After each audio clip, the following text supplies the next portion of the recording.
Everyone experiences an unhappy mood on occasion, but there is a big difference between experiencing a temporary bout of unhappiness and living a habitually unhappy life. That's what chronically unhappy people do. And although many of these people are afraid to admit it, a vast majority of their unhappiness stems from their own beliefs and behaviors. Be the person you'll be happy to live with for the duration of your life. Don't rely on your significant other or anyone else for your happiness and self-worth.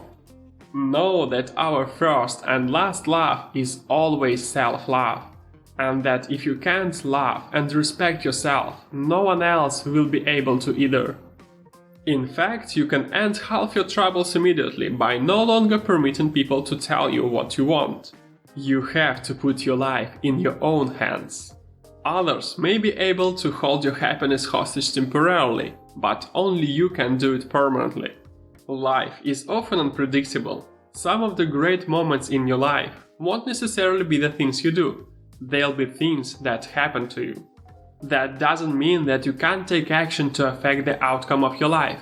You have to take action, and you will. But don't forget that on any day you can step out the front door and your whole life can change in an instant, for better or worse.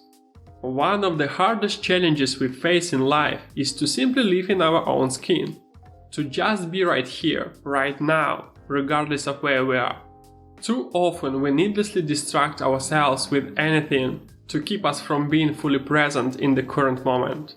We use compulsive work, compulsive exercise, compulsive love affairs to escape from ourselves and the realities of living.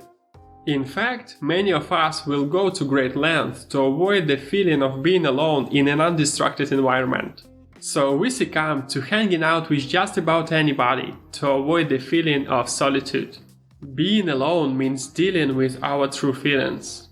And it doesn't really matter if our feelings are positive or negative, they are overwhelming and exhausting, and so we prefer to numb ourselves to them.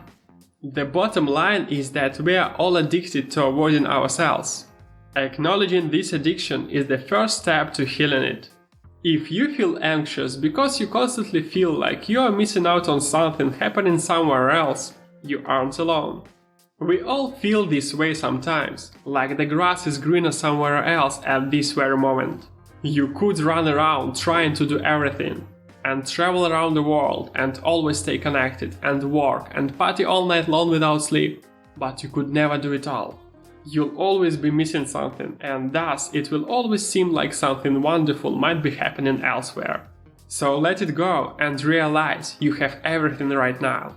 The best in life isn't somewhere else, it's right where you are at this moment.